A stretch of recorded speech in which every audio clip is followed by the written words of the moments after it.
வணக்கம். முதன்மை செய்திகள் 50 செய்திகளை அடுத்தடுத்து பார்க்கலாம். கரூரில் தாவேகா தலைவர் விஜயின் பரப்புரை கூட்டத்தில் ஏற்பட்ட கூட்ட நெரிசலில் சிக்கி உயிரிழந்தோரின் எண்ணிக்கை 40ஆக உயர்ந்துள்ளது. கரூர் வேலுச்சாமிபுரத்தில் தாவேகா தலைவர் விஜய் மேற்கொண்ட பரப்புரையில் சிக்கி பலர் பாதிக்கப்பட்ட நிலையில் 40 பேர் உயிரிழந்தனர். இந்நிலையில் விஜய் பரப்புரை மேற்கொண்ட பகுதியில் உள்ள கடைகளில் இருந்த சிசிடிவி கேமரா, ஹார்ட் டிஸ்குகளை காவல்துறையினர் கைப்பற்றிச் சென்றனர். கரூரில் தாவேகா பரப்புரையில் ஏற்பட்ட கூட்ட நெரிசல் தொடர்பாக ஓய்வு பெற்ற நீதிபதி அருணா ஜெகதீசன் விசாரணையை தொடங்கினார். கரூருக்கு சென்ற அவர் வேலுச்சாமிபுரம் பகுதியில் பாதிக்கப்பட்ட மக்களிடம் விசாரணை நடத்தியதுடன் நடந்த சம்பவங்களை கேட்டறிந்தார். பின்னர் செய்தியாளர்களிடம் பேசிய அவர் இதுபோன்ற சம்பவங்கள் நடைபெறாமல் இருக்க நடவடிக்கை எடுக்கத்தான் ஆணையம் அமைக்கப்பட்டுள்ளதாக கூறினார். கரூரில் விஜய் பரப்புரையின் போது ஆம்புலன்ஸ் வந்தது ஏன் என்பது குறித்து ஏடிஜிபி டேவிட்சன் தேவாசீர்வாதம் விளக்கம் அளித்திருக்கிறார். கரூரில் செய்தியாளர்களை சந்தித்து பேசிய அவர் நெரிசல் ஏற்பட்டதாக தகவல் கிடைத்த பின்னரே ஆம்புலன்ஸ்கள் சென்றதாக கூறியுள்ளார். கரூரில் தாவேகா பரப்புரையின் போது விதிகளின்படித்தான் காவல்துறையினர் பாதுகாப்பு பணியில் ஈடுபட்டதாகவும் போதிய அளவில் காவலர்கள் இருந்தனர் என்றும் ஏடிஜிபி தெரிவித்திருக்கிறார். கரூர் கூட்ட நெரிசல் ஏற்படுத்திய துயரம் மீண்டு வர முடியாத காயங்களை அந்த பகுதி மக்களின் நெஞ்சில் ஏற்படுத்தியுள்ளது. இதில் உச்சக்கட்ட சோகம் என்னவென்றால் அடுத்த மாதம் திருமணம் நடைபெற இருந்த சூழலில் இளம் ஜோடி உயிரிழந்துள்ளனர். மகிழ்ச்சியின் உச்சத்தில் அடியெடுத்து வைக்கவிருந்த கோகுலஸ்ரீ, ஆகாஷ் இருவரும் மனக்கோலத்திற்கு பதில் மரணத்தின் மௌனத்தை தழுவியிருக்கிறார்கள். கரூரில் கூட்ட நெரிசலில் சிக்கி உயிரிழந்த குழந்தையின் மரணம் மீளா துயரத்தை ஏற்படுத்தியுள்ளது. கரூர் வேலுச்சாமிபுரத்தைச் சேர்ந்த குரு விஷ்ணு என்ற பிஞ்சு குழந்தையின் துயர மரணம் தமிழகம் முழுவதும் உள்ள மக்களின் நெஞ்சை உலுக்கியுள்ளது. வெறும் 2 வயதான அந்த குழந்தையை விஜய் பரப்புரைக்கு அவரது தாயார் அழைத்துச் சென்றுள்ளார். அப்போது ஏற்பட்ட கூட்ட நெரிசலில் சிக்கி குழந்தை உயிரிழக்கவே தந்தை பதைபதைப்புடன் குழந்தையை மருத்துவமனைக்கு தூக்கி வந்தது சோகத்தை ஏற்படுத்தியுள்ளது. கரூர் துயரத்தில் மனைவியையும் பிள்ளையையும் இழந்துவிட்டதாக ஏமூர் கிராமத்தைச் சேர்ந்த சக்திவேல் என்பவர் கண்ணீர் விட்டு கதறி எழுதுகிறார். கரூர் வேலுச்சாமிபுரத்தில் தாவேகா தலைவர் விஜயின் பரப்புரையில் ஏற்பட்ட கூட்ட நெரிசலில் ஏமூர் கிராமத்தைச் சேர்ந்த 5 பேர் உயிரிழந்தனர். பிரியதர்ஷினி என்பவரும் அவரது மகளும் இதில் அடங்குவர். கணவர் சக்திவேல் வேலைக்கு சென்றிருந்த நிலையில் மகளுடன் சென்றிருந்த பிரியதர்ஷினி கூட்ட நெரிசலில் சிக்கி உயிரிழந்துள்ளார். மகளின் உயிரையும் காப்பாற்ற முடியாமல் போயுள்ளது. தாவேகா தலைவர் விஜயை நேரில் பார்க்கும் ஆர்வத்தில் அந்த கட்சியைச் சேர்ந்தவராகவோ அவரது ரசிகராகவோ இல்லாதவர்களும் கூட்ட நெரிசலில் சிக்கி உயிரிழந்துள்ளனர். பசுபதிபாளையத்தைச் சேர்ந்த 54 வயதான வடிவழகன் தனது தம்பி மகனுடன் சேர்ந்து விஜயை நேரில் பார்க்கும் ஆசையில் சென்று உயிரிழந்துள்ளார். கரூர் தாவேகா கூட்டத்தில் சிக்கி உயிரிழந்த காவலர் மனைவியின் உடல் தகனம் செய்யப்பட்டது. கரூரில் போக்குவரத்து காவலராக பணியாற்றி வரும் தேவேந்திரன் என்பவரின் மனைவி சுகன்யா விஜயின் பரப்புரை கூட்டத்தில் ஏற்பட்ட நெரிசலில் சிக்கி உயிரிழந்தார். இதனையடுத்து அவரது உடல் கூராய்வு பரிசோதனைக்கு பின்பு வடிவேல் நகர் காவலர் குடியிருப்பில் அஞ்சலிக்காக வைக்கப்பட்டது. பின்னர் கரூர் மின்மயானத்தில் தகனம் செய்யப்பட்டது. கரூரில் நடந்த கூட்ட நெரிசலில் சிக்கி ஒரே குடும்பத்தைச் சேர்ந்த தாய் மற்றும் அவரது 2 மகள்கள் உயிரிழந்தது சோகத்தை ஏற்படுத்தியுள்ளது.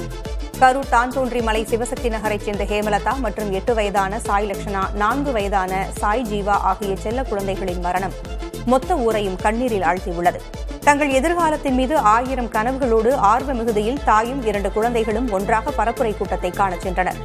விஜயின் பேச்சை கேட்க ஆர்ப்பரிக்கும் கூட்டத்தின் நடுவே அந்த தாயும் கைக்குழந்தைகளும் மகிழ்ச்சியோடு நின்றனர். ஆனால் ஒரு சில நிமிடங்களில் அச்சூழல் கொடூரமான முடிவை கொண்டுவரும் என்று அவர்கள் அறிந்திருக்கவில்லை. கரூரில் குடும்பத்தினருடன் கோயிலுக்கு சென்று திரும்பும் வழியில் விஜயை காணச் சென்ற பெண் ஒருவர் கூட்ட நெரிசலில் சிக்கி உயிரிழந்துள்ளார். அருகம்பாளையம் அரசு காலனி தெருவைச் சேர்ந்த மகேஸ்வரி என்பவர் விஜய் பரப்புரை கூட்டத்தின் போது நெரிசலில் சிக்கியுள்ளார். அதில் மூச்சு திணறல் ஏற்பட்டு பரிதாபமாக உயிரிழந்தார். கரூர் தாவேகா பரப்புரை நெரிசலில் ஈரோடு பவானி அருகே உள்ள ஜம்பை இபி ஆபீஸ் ரோடைச் சேர்ந்த மோகன் என்ற 22 வயது கல்லூரி மாணவர் உயிரிழந்தார். 14 ஆண்டுகளுக்கு பிறகு பிறந்த ஒரே மகனான மோகன் கண் பார்வை இழந்த தனது தாயை கவனித்துக் கொண்டு வந்தார். தாவேகாவின் ஈரோடு கிழக்கு மாவட்ட ஐடி பிரிவு இணைச் செயலாளர் பொறுப்பில் இருந்த மோகனின் மரணம் அவரது தாயை நிலைகுலையச் செய்துள்ளது. மகனின் உடல் வீட்டிற்கு கொண்டுவரப்பட்ட போது அந்த தாய் கதறியது அந்த பகுதியையே சோகத்தில் ஆழ்த்தியது. கரூரில் நடைபெற்ற தாவேக பரப்புரை கூட்ட நெரிசலில் உயிரிழந்த 40 பேரில் ஈரோட்டைச் சேர்ந்த உணவக ஊழியர் சதீஷ்குமாரும் ஒருவர். கொடுமுடி அருகே வெங்கமேட்டைச் சேர்ந்த சதீஷ்குமார் அவர் பணிபுரியும் உணவகத்திற்கு மதியத்திற்கு விடுமுறை அளிக்கப்பட்டதால் விஜயை பார்ப்பதற்காக கூட்டம் நடந்த இடத்திற்கு சென்றுள்ளார். அப்போது ஏற்பட்ட நெரிசலில் சிக்கிய சதீஷ்குமார் பரிதாபமாக உயிரிழந்தார். அவர் உயிரிழந்த தகவல் உணவக உரிமையாளர் மூலம் குடும்பத்தினருக்கு தெரியவந்துள்ளது. தாவேகா முன்வைத்த கோரிக்கை குறித்து உயர்நீதிமன்ற மதுரை அமர்வு திங்கட்கிழமை விசாரிக்க உள்ளதாக அக்கட்சியின் இணை பொதுச் செயலர் நிர்மல்குமார் தெரிவித்துள்ளார். நீதிபதி தண்டாயுதபாணியை அவரது இல்லத்தில் நிர்மல்குமார் சந்தித்தார். அதன் பிறகு செய்தியாளர்களிடம் பேசிய அவர், கரூர் சம்பவம் தொடர்பாக சிபிஐ அல்லது சிறப்பு புலனாய்வு குழு விசாரணை நடத்த வேண்டும் என்று நீதிபதியிடம் கோரிக்கை வைத்ததாக தெரிவித்தார். இது தொடர்பாக திங்கட்கிழமை மதியம் 2:15 மணிக்கு உயர்நீதிமன்ற மதுரை அமர்வில் விசாரணை நடைபெறவுள்ளதாகவும் நிர்மல்குமார் கூறினார். கரூரில் கூட்ட நெரிசலில் சிக்கி 40 பேர் உயிரிழந்த சம்பவம் குறித்து தமிழ்நாடு அரசிடம் ஆளுநர் ஆர்.என். ரவி அறிக்கை கேட்டுள்ளார். தாவேக தலைவர் விஜய் பரப்புரை செய்த நிகழ்ச்சிக்கு திரண்ட கூட்டத்தில் கடும் நெரிசல் ஏற்பட்டு 40 பேர் உயிரிழந்த சம்பவம் பெரும் துயரத்தை ஏற்படுத்தியது. இந்த சம்பவம் குறித்து ஆளுநர் ஆர்.என். ரவி தமிழ்நாடு அரசிடம் அறிக்கை கேட்டுள்ளார். எத்தனை போலீசார் பாதுகாப்பு பணியில் இருந்தனர், மருத்துவமனையில் இருப்போரின் நிலை என்ன என்று அவர் கேட்டறிந்துள்ளார். கரூர் கூட்ட நெரிசல் உயிரிழப்புகள் தொடர்பாக தமிழக வெற்றிக் கழக பொதுச் செயலர் ஆனந்த் மீது ஜாமீனில் வெளிவர முடியாத பிரிவுகளில் வழக்கு பதிவு செய்யப்பட்டுள்ளது. தாவேகா பொதுச் செயலர் ஆனந்த், கட்சியின் இணை பொதுச் செயலர் நிர்மல்குமார், தாவேகாவின் கரூர் மேற்கு மாவட்ட செயலர் மதியழகன் உட்பட 4 பேர் மீது காவல்துறையினர் வழக்கு பதிவு செய்துள்ளனர். கூட்ட நெரிசல் சம்பவம் குறித்து அரசியல் நோக்கத்துடன் எந்த கருத்தையும் கூற விரும்பவில்லை என்று முதல்வர் ஸ்டாலின் தெரிவித்துள்ளார். கரூர் அரசு மருத்துவமனை வளாகத்தில் செய்தியாளர்களிடம் பேசிய அவர், ஆணையத்தின் விசாரணை அடிப்படையில் நடவடிக்கைகள் எடுக்கப்படும் என்று தெரிவித்தார். கரூர் கூட்ட நெரிசலில் சிக்கி உயிரிழந்தவர்களின் குடும்பங்களுக்கு தலா 2 லட்சம் ரூபாய் நிவாரணம் வழங்குவதாக பிரதமர் நரேந்திர மோடி அறிவித்துள்ளார். தாவேக கூட்ட நெரிசலில் சிக்கி 40 பேர் உயிரிழந்திருந்த நிலையில் அவர்களின் குடும்பங்களுக்கு பிரதமர் நரேந்திர மோடி ஆழ்ந்த இரங்கல் தெரிவித்துள்ளார். இந்நிலையில் பிரதமரின் பொது நிவாரண நிதியிலிருந்து காயமடைந்தவர்களுக்கு தலா 50,000 ரூபாய் வழங்கப்படும் எனவும் அறிவிப்பு வெளியிட்டுள்ளார். கரூரில் நடைபெற்றது போல மீண்டும் நிகழாமல் இருக்க நடவடிக்கை எடுக்கப்படும் என துணை முதல்வர் உதயநிதி ஸ்டாலின் தெரிவித்துள்ளார். தாவேக பரப்புரைக்கு போதிய பாதுகாப்பு வழங்கவில்லை என்ற அதிமுக பொதுச் செயலர் பழனிசாமியின் விமர்சனத்திற்கும் அவர் பதிலளித்துள்ளார். தொண்டர்களை கட்டுப்படுத்துவது கட்சி தலைவரின் பொறுப்பு என்றும் உதயநிதி குறிப்பிட்டார். ஆளுங்கட்சி தவிர பிற கட்சிகளின் நிகழ்ச்சிகளுக்கு காவல்துறையினர் உரிய பாதுகாப்பு அளிப்பதில்லை என்று அதிமுக பொதுச் செயலர் பழனிசாமி குற்றம் சாட்டியுள்ளார். அதிமுக முன்னாள் அமைச்சர்கள் எம்.ஆர். விஜயபாஸ்கர், தங்கமணி, விஜயபாஸ்கர் ஆகியோரோடு கரூர் அரசு மருத்துவமனைக்கு சென்ற பழனிசாமி கூட்ட நெரிசலில் உயிரிழந்தவர்களின் உடல்களுக்கு மாலை அணிவித்து அஞ்சலி செலுத்தினார். மேலும் கூட்ட நெரிசலில் சிக்கி காயமுற்று சிகிச்சை பெற்று வருவோரை நேரில் சந்தித்து நலம் விசாரித்தார். பின்னர் செய்தியாளர்களிடம் பேசிய அவர், காவல்துறையினர் நடுநிலையோடு நடந்து கொள்ள வேண்டும் என்று வலியுறுத்தினார். கரூர் சம்பவம் குறித்து தமிழ்நாடு அரசை விமர்சித்திருந்த எதிர்க்கட்சித் தலைவர் பழனிசாமியை அமைச்சர் மா. சுப்பிரமணியன் கடுமையாக விமர்சித்துள்ளார். முந்தைய கூட்டங்களை ஆய்வு செய்த பிறகுதான் கூடுதல் கட்டுப்பாடுகளை தாவேகவிற்கு காவல்துறை விதித்ததாகவும் உடனே தாவேகவினர் நீதிமன்றத்தில் முறையிட்டதாகவும் மா. சுப்பிரமணியன் கூறியுள்ளார்.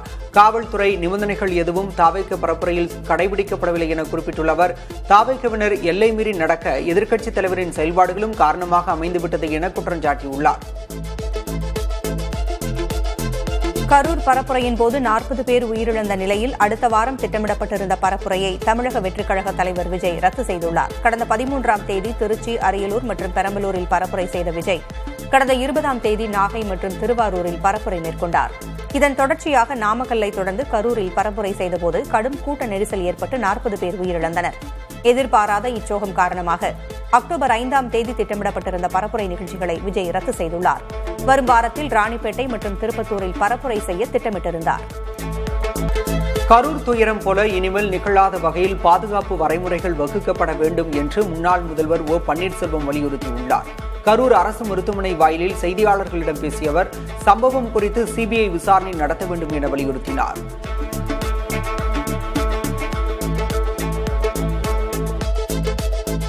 கரூர் தாவேகா பரப்புரை கூட்ட நெரிசலில் பாதிக்கப்பட்டு சிகிச்சை பெற்றவர்களை சந்தித்து ஆறுதல் தெரிவித்த பாமக தலைவர் அன்புமணி, இச்சம்பவத்தை தவிர்த்திருக்கலாம் என்று கூறியுள்ளார். இனி இதுபோன்ற சம்பவங்கள் நடைபெறக்கூடாது என்றும் அன்புமணி தெரிவித்தார். விஜய் பரப்புரைக்கு பெரிய இடத்தில் அனுமதி வழங்கியிருக்க வேண்டும் என்றும் அன்புமணி கூறியுள்ளார்.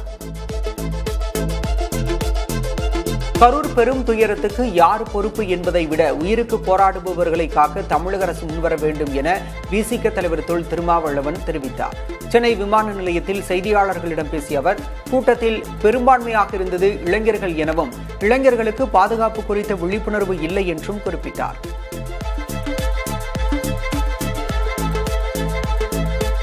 கரூர் தாவேகா பரப்புரைக்கு காவல்துறை போதிய பாதுகாப்பை வழங்கவில்லை என்ற குற்றச்சாட்டை ஏற்க முடியாது என நாம் தமிழர் கட்சியின் தலைமை ஒருங்கிணைப்பாளர் சீமான் தெரிவித்துள்ளார். கரூர் கூட்ட நெரிசலில் சிக்கி உயிரிழந்தவர்களுக்கு அஞ்சலி செலுத்திய சீமான் சிகிச்சை பெற்று வருபவர்களுக்கு ஆறுதல் கூறினார். பின்னர் பேட்டியளித்த அவர், தூத்துக்குடி துப்பாக்கிச் சூட்டில் அருணா ஜெகதீசனின் விசாரணை அறிக்கையின் மீது எடுக்கப்பட்ட நடவடிக்கை என்ன என்று வினவினார். அரசு விசாரணை என வழக்கமான சடங்கை நடத்துவதாகவும் தெரிவித்தார். கரூர் கூட்ட நெரிசல் சம்பவத்திற்கு தாவேக தலைவர் விஜய் தாமதமாக வந்தது, மின்சாரம் துண்டிக்கப்பட்டது போன்றவையே காரணம் என தேமுதிக பொதுச் செயலர் பிரேமலதா விஜயகாந்த் தெரிவித்துள்ளார். முன்னதாக அவர் கூட்ட நெரிசலில் பாதிக்கப்பட்டு சிகிச்சை பெறுவோரை சந்தித்து ஆறுதல் தெரிவித்தார். கரூர் துயரம் ஆறாத வடுவாக மாறிவிட்டது என திமுக எம்பி கனிமொழி தெரிவித்துள்ளார். கரூர் அரசு மருத்துவமனை வளாகத்தில் செய்தியாளர்களிடம் பேசிய அவர் இவ்வாறு கூறினார். கரூர் நெரிசல் சம்பவம் நாட்டையே உலுக்கிய துயரம் என்றும் கனிமொழி எம்பி குறிப்பிட்டிருக்கிறார். சென்னை நீலாங்கரையில் உள்ள தாவேக தலைவர் விஜய் வீட்டை தமிழ் மாணவர் மன்றத்தினர் முற்றுகையிட முயன்றதால் பரபரப்பு ஏற்பட்டது. போராட்டம் நடத்த வந்தவர்களை காவல்துறையினர் தடுத்து நிறுத்தினர். கரூர் கூட்ட நெரிசலில் உயிரிழந்தவர்களின் குடும்பத்திற்கு விஜய் பதில் சொல்ல வேண்டும் என கூறி முழக்கமிட்டனர். இதனால் அங்கு சிறிது நேரம் பரபரப்பு நிலவியது.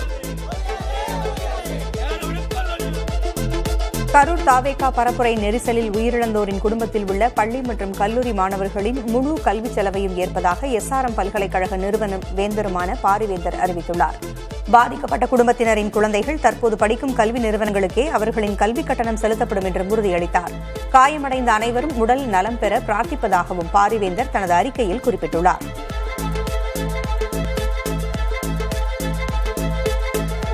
பிரதமர் மோடி தனது வானொலி உரையில் தமிழகத்தைச் சேர்ந்த அசோக் ஜெகதீசன், பிரேம் செல்வராஜ் ஆகிய இரு தொழில் அதிபர்களை புகழ்ந்துரைத்துள்ளார். இந்த இருவரும் சேர்ந்து யாழ் நேச்சுரல்ஸ் என்ற நிறுவனம் மூலம் இயற்கை முறையிலான தரை விரிப்புகளை உருவாக்கி வருவதாக பிரதமர் புகழ்ந்தார். புல் மூலமும் வாழை நார் மூலமும் யோகா பாய்களை இவர்கள் உருவாக்கியுள்ளதாக பிரதமர் கூறினார். தீபாவளி உள்ளிட்ட பண்டிகைகளை உள்நாட்டு தயாரிப்பு பொருட்களுடன் கொண்டாட வேண்டும் என்று பிரதமர் மோடி வேண்டுகோள் விடுத்துள்ளார். மனதின் குரல் என்ற பெயரிலான மாதாந்திர வானொலி நிகழ்ச்சியில் பேசிய பிரதமர், வரும் 2ஆம் தேதி காந்தி ஜெயந்தி வரும் நிலையில் அன்றைய தினம் மக்கள் காதி ஆடைகளை வாங்க வேண்டும் என்று கேட்டுக் கொண்டார். இந்த பண்டிகை காலத்தை சுதேசி தயாரிப்புகளுடன் மட்டுமே கொண்டாட முடிவு செய்தால் நம் மகிழ்ச்சி பன்மடங்கு அதிகரிப்பதை நீங்கள் காண்பீர்கள் என்றும் பிரதமர் பேசினார். இந்திய கிரிக்கெட் கட்டுப்பாட்டு வாரியத்தின் தலைவராக முன்னாள் கிரிக்கெட் வீரர் மிதுன் மன்ஹாஸ் தேர்வு செய்யப்பட்டுள்ளார். உலகின் பணக்கார விளையாட்டு அமைப்புகளில் ஒன்றான பிசிசிஐயின் வருடாந்திர கூட்டம் மும்பையில் நடைபெற்றது.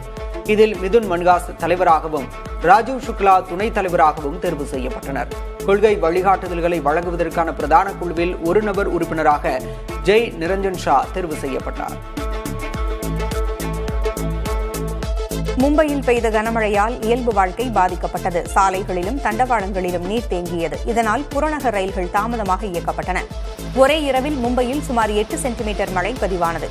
மணிக்கு 50 கிலோமீட்டர் வேகத்தில் பலத்த காற்று வீசக்கூடும் என்றும் வானிலை மையம் கூறியுள்ளது. மும்பைக்கு அருகில் உள்ள ராய்கட், தானே, பால்கர் மாவட்டங்களுக்கு ரெட் அலர்ட் எச்சரிக்கை விடுக்கப்பட்டுள்ளது. மும்பையை தொடர்ந்து கோவாவிலும் கனமழை பொழிந்து வருகிறது. தலைநகர் பனாஜியில் பலத்த காற்றுடன் மழை பெய்தது. மிதமான மழை பெய்யும் என்பதற்கான மஞ்சள் எச்சரிக்கை விடப்பட்டுள்ளது. 4 நாட்களுக்கு மழை நீடிக்கும் என தெரிவிக்கப்பட்டுள்ள நிலையில் மீனவர்கள் கடலுக்கு செல்ல வேண்டாம் என அறிவுறுத்தப்பட்டுள்ளனர். கர்நாடகாவில் பெய்து வரும் கனமழையால் மாநிலத்தின் பல்வேறு பகுதிகள் வெள்ளத்தில் தத்தளிக்கின்றன. குறிப்பாக வட மாவட்டங்களான பீதர், பாகல்கோட், கல்புர்கி, பல்லாரி, கொப்பால், யாத்கிர் ஆகிய மாவட்டங்கள் வெள்ளத்தால் கடுமையாக பாதிக்கப்பட்டுள்ளன. பீமா ஆற்றில் வெள்ளப்பெருக்கு ஏற்பட்டிருக்கும் காரணமாக கல்புர்கி, யாத்ரிகர் மாவட்டங்களில் உள்ள கிராமங்களை வெள்ளம் சூழ்ந்தது. பல்வேறு சாலைகள் முற்றிலுமாக துண்டிக்கப்பட்டு போக்குவரத்து பாதிக்கப்பட்டது. பீகார் மக்களுக்கு இந்த முறை 4 தீபாவளிகள் வந்துள்ளதாக மத்திய உள்துறை அமைச்சர் அமித்ஷா பேசியுள்ளார். பீகார் மாவட்டம் அராரியாவில் பேசிய அமித்ஷா, வழக்கமான தீபாவளியுடன் ஜிஎஸ்டி வரி குறைப்பு, 75 லட்சம் பெண்களுக்கு 10,000 ரூபாய் நிதி ஆகிய 2 தீபாவளிகள் இம்முறை பீகார் மக்களுக்கு கிடைத்துள்ளதாக குறிப்பிட்டுள்ளார். இது தவிர தேர்தலுக்கு பின்பும் பாஜக கூட்டணி ஆட்சி தொடர இருப்பது 4வது தீபாவளியாக அமையும் என அமித்ஷா தெரிவித்துள்ளார். திருப்பதி ஏழுமலையான் கோவில் வருடாந்திர பிரம்மோற்சவத்தின் 5ஆம் நாள் உற்சவம் கோலாகலமாக நடைபெற்றது. முன்னதாக மகாவிஷ்ணு அழகிய பெண் வேடமான மோகினி அலங்காரத்தில் 4 மாட வீதிகளில் பவனி வந்து பக்தர்களுக்கு அருள் பாலித்தார். மற்றொரு பல்லக்கில் சுவாமி கிருஷ்ணராகவும் வீதியுலா வந்து பக்தர்களுக்கு காட்சியளித்தார்.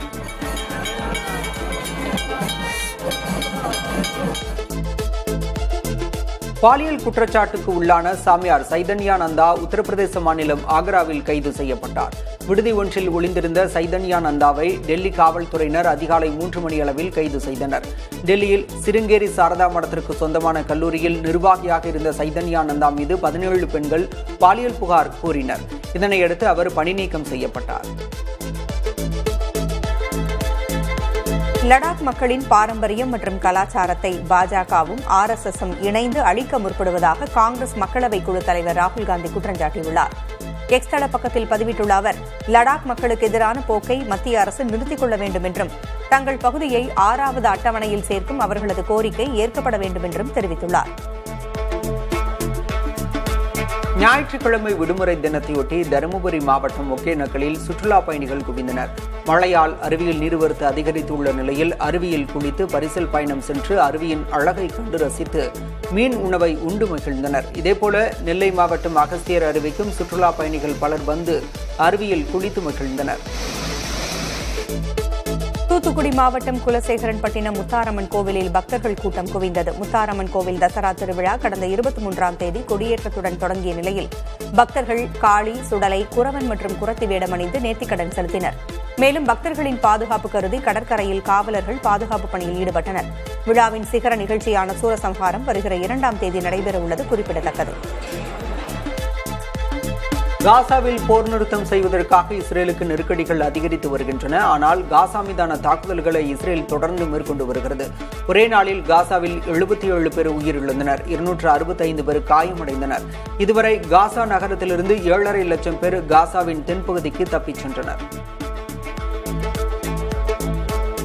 ஸ்பெயினின் பார்சிலோனாவில் சுற்றுலா பயணிகளின் வருகைக்கு எதிர்ப்பு தெரிவித்து பொதுமக்கள் போராட்டத்தில் ஈடுபட்டனர். சுற்றுலாவுக்கு வழங்கும் முக்கியத்துவத்தை குறைக்க வேண்டும் என்று அவர்கள் வலியுறுத்தினர்.